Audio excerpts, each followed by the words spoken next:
আসসালামু আলাইকুম ওয়া রাহমাতুল্লাহি ওয়া বারাকাতুহু। প্রিয় দর্শক, যারা দেশ এবং দেশের বাইরে থেকে আমাদের এই প্রোগ্রামে দেখছেন তাদেরকে ফোকাস সিরিজ 24 চ্যানেলের পক্ষ থেকে সুস্বাগতম। দর্শক, বরাবর মতো আজও আপনাদের কাছে এমন কিছু বিখ্যাত বোম্বাস্টিক তথ্য নিয়ে হাজির হয়েছি, যা শুনলে মধ্যপ্রাচ্যের রাজনীতি নিয়ে আপনাদের অনেক কিছু বোঝাপড়া হয়ে যাবে। দর্শক, তথ্যগুলো দেওয়ার আগে এবং আপনারা শোনার আগে আমাদের চ্যানেলটি একটু সাবস্ক্রাইব করবেন দয়া করে, যাতে আমাদের এই চ্যানেলটির বিভিন্ন তথ্যগুলি আপনার সাবস্ক্রিপশনের মাধ্যমে আরো দর্শকের কাছে দ্রুত পৌঁছে যায়। দর্শক, এবার আমরা শুরু করছি। খুবই অল্প সময়ের মধ্যে আমরা প্রতিবারই আমাদের পরিবেশনটা গুরুত্বপূর্ণ তথ্যগুলো দিয়ে শেষ করার চেষ্টা করি, কারণ আমরা বুঝি আমার দর্শকদেরও কিন্তু সময়ের অনেক দাম আছে। তারা হয়তো ছোটখাটো একটা বিষয় নিয়ে লম্বা কোনো তথ্য দেওয়ার প্রয়োজন আমরা মনে করি না, বিভিন্ন চ্যানেলের মতো। দর্শক, এবার শুরু করছি। শুরুতেই বলি, আপনারা জানেন যে গতকাল ইরান মার্কিন যুক্তরাষ্ট্রের যে অ্যাপাচি হেলিকপ্টারটা আকাশে বিধ্বস্ত করেছে বলে যে অভিযোগ মার্কিন যুক্তরাষ্ট্রের পক্ষ থেকে আমরা বিভিন্ন মিডিয়ায় পেয়েছি, ইরান কিন্তু তা অস্বীকার করেছে। ইরান বলেছে, না, আমরা মার্কিন যুক্তরাষ্ট্রের কোনো অ্যাপাচি হেলিকপ্টার আমরা ধ্বংস করিনি বা ইরান থেকে কোনো আক্রমণ করা হয়নি। দর্শক, বিষয়টা এখানে কিন্তু শেষ নয়। এরপরে কিন্তু মার্কিন যুক্তরাষ্ট্র তাদের আত্মরক্ষার নাম দিয়ে, অর্থাৎ তাদের হেলিকপ্টারকে ইরান টার্গেট করে মিসাইল দিয়ে তারা ধ্বংস করেছে, সুতরাং তাদের আত্মরক্ষা করার অধিকার আছে, এই তকমা দিয়ে তারা কিন্তু ইরানের প্রায় 15 থেকে 16টি স্পটে আঘাত হেনেছে, যে স্পটগুলো ছিল ইরানের অত্যন্ত স্পর্শকাতর এবং গুরুত্বপূর্ণ। অনেকগুলি স্পট আছে যেগুলো আসলে সামরিক কোনো স্পট নয়, যেমন ইরানের জনসাধারণের জন্য যে পানি শোধনাগার ছিল, সেই শোধনাগারে কিন্তু আমেরিকা হামলা করেছে। পাশাপাশি বন্দর আব্বাসে হামলা করেছে, যেটাও পাবলিক বন্দর ইরানের। আর আরেকটা কথা হচ্ছে, ইরানের যে ইস্পাহান প্রদেশ সহ বিভিন্ন পারমাণবিক স্থাপনার আশপাশে তারা হামলা করেছে, খুলিস্তানে হামলা করেছে। এভাবে ইরান প্রায় 17 থেকে 18টি স্পটে হামলা করেছে, সেখানে সামরিক স্থাপনাও কিন্তু কয়েকটি ছিল। কিন্তু ইরান এই হামলাটা ইরান সহ্য করে বসে থাকেনি। ইরান কিন্তু ফার্দার তাদের পাল্টা জবাব দিয়েছে খুব অল্প সময়ের মধ্যে। ডোনাল্ড ট্রাম্প ভেবেছিলেন ইরান হয়তো বা এই ধরনের আঘাত পেয়ে ইরান হয়তো কোনো খবরদারি বা হুঁশিয়ারি করে তারা বসে থাকবে, তারা কোনো আক্রমণ করবে না। কিন্তু ইরান সেটা শোনেনি। ইরান তাদের পাল্টা আক্রমণ করে যে সমস্ত ক্ষতিগুলো করেছে আমেরিকার, সেটা বিগত 40 দিনের যে আক্রমণ করে তার চাইতে অনেক অনেক বেশি প্রবল আক্রমণ, কিন্তু অনেক অতিরিক্ত ভেরিয়েন্টে ইরান কিন্তু আক্রমণ করেছে মার্কিন যুক্তরাষ্ট্রের বিভিন্ন স্থাপনাতে। দর্শক, এর আগে একটা কথা বলে রাখি, এই অ্যাপাচি হেলিকপ্টার যে ধ্বংস করা হয়েছে মার্কিন যুক্তরাষ্ট্রের, এটা যদি ইরান সত্যি কোনো আঘাত করে না থাকে, তাহলে কে করেছে? বিষয়টা আপনারা কি ভাবছেন? আমি আপনাদেরকে একটা বিষয় শেয়ার করি। মার্কিন যুক্তরাষ্ট্র এবং দখলদার রাষ্ট্র, অর্থাৎ নেতাকাকু রাষ্ট্র, তারা যে স্টাইলে যুদ্ধটা খেলে, এটা কিন্তু তাদেরই একটা চাল বলে অনেকেই মনে করছেন।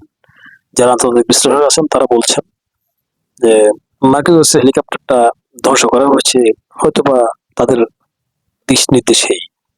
আপনারা জানেন যে মধ্যপ্রাচ্যের বিভিন্ন দেশে মার্কিন যুক্তরাষ্ট্রের বিভিন্ন রকমের ছায়া তারা সেনাবাহিনী তৈরি করে রেখেছে বিভিন্ন দেশে, তাদের কথায় সবাই উঠে বসে। মার্কিন যুক্তরাষ্ট্রের কথায় জর্ডান কাজ করে, মার্কিন যুক্তরাষ্ট্রের কথায় ইরাকে একটা অংশ আছে তারা কাজ করে, সৌদি আরব কাজ করে, কুয়েতে কাজ করে। এভাবে সব জায়গায় মার্কিন যুক্তরাষ্ট্রের কিন্তু তাদের একটা লেজ তারা রেখেছে, তাদের ঘাঁটি আছে, তারা বিভিন্ন স্টাইলে তাদেরকে বিভিন্ন রকমের অস্ত্র দিয়ে রেখেছে। গত 40 দিনের যুদ্ধে সৌদি আরব থেকে, সৌদি আরবের কেনা বিমান দিয়ে, সৌদি আরবের ফৌজ দিয়ে ইরানে আক্রমণ করা হচ্ছে, কিন্তু সেটা কেউ জানেনি। যখন পরে এই বিষয়টা সবার সামনে উন্মোচিত হলো স্যাটেলাইট চিত্রের মাধ্যমে, তখন সৌদি আরব দ্রুত ইরানের সাথে একটা বোঝাপড়া করে নিল।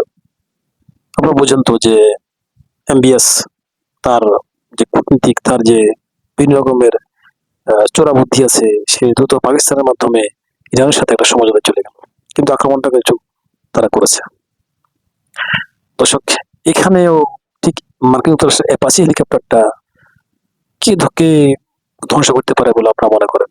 আর এই প্ল্যানটি যে করা হয়েছে, তা কি মার্কিন যুক্তরাষ্ট্র জানতো না?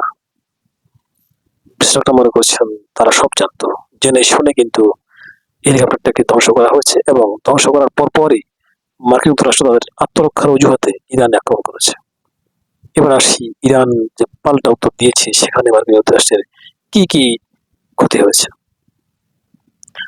ইরান বিগত দিনের মধ্যে কোনোদিন কিন্তু জর্ডানে তেমন কোনো আক্রমণ করেনি।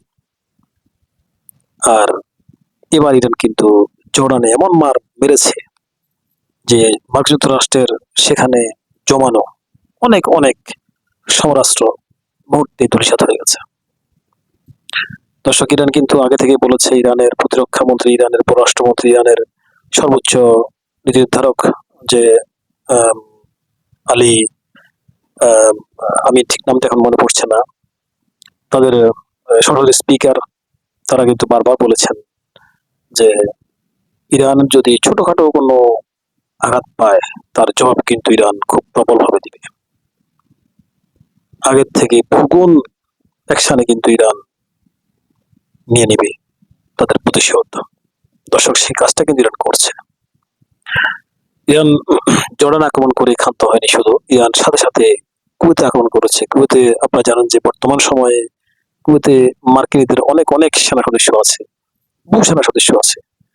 কুয়েতের মার্কিন ঘাঁটিগুলো তছনছ করে দিয়েছে গতকাল রাতে। ইভেন সেখানে আসলে কি পরিমাণ ধ্বংসযজ্ঞ হয়েছে তার কোনো চিত্র কোনো গণমাধ্যমে আমেরিকা এবং দখলদার রাষ্ট্র তারা কোথাও কোনো কিছু বের করতে দিচ্ছে না। দর্শক, ইরান কিন্তু তাদের আক্রমণ চালিয়ে যাচ্ছে এবং এই দুটো জায়গায় নয় শুধু, প্রায় মার্কিন যুক্তরাষ্ট্রের আবারও ইরান 17 থেকে 18টি স্পটে ইরান তাদের ড্রোন এবং মিসাইল দিয়ে হামলা করেছে। ড্রোনের ভ্যারিয়েন্ট মিসাইল ইরান পাঠিয়েছে, প্রথম ধাপ, দ্বিতীয় ধাপ, তৃতীয় ধাপ, এরপরে মিসাইলও কিন্তু এভাবে ধাপে ধাপে মিসাইল কিন্তু সেখানে ইরান হিট করেছে। দর্শক, প্রশ্ন করতে পারেন এরপর ইরান এই আক্রমণ করে মার্কিন যুক্তরাষ্ট্রকে যে শিক্ষা দিয়েছে, এরপর কিন্তু ডোনাল্ড ট্রাম্প কি করতে পারে। বাংলাদেশে এখন রাত, আর ডোনাল্ড ট্রাম্পের এখন মাত্র সকাল হচ্ছে।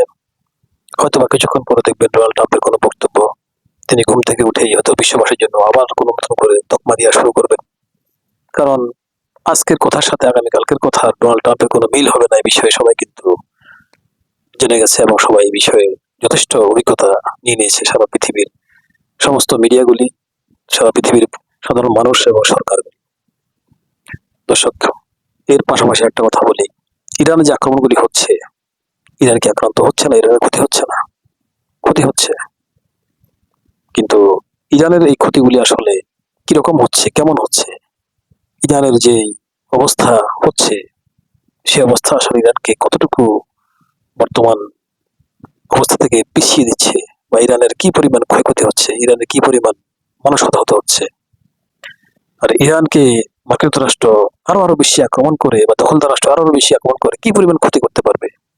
প্রিয় দর্শক, আপনারা কি ভাবছেন বা কি মনে করছেন?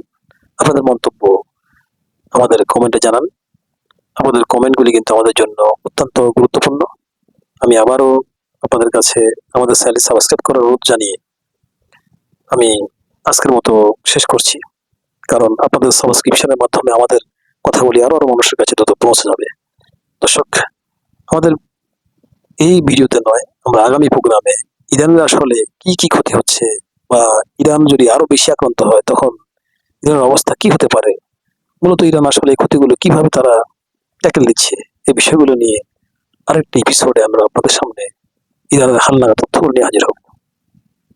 আজ এ পর্যন্তই, ধন্যবাদ সবাইকে।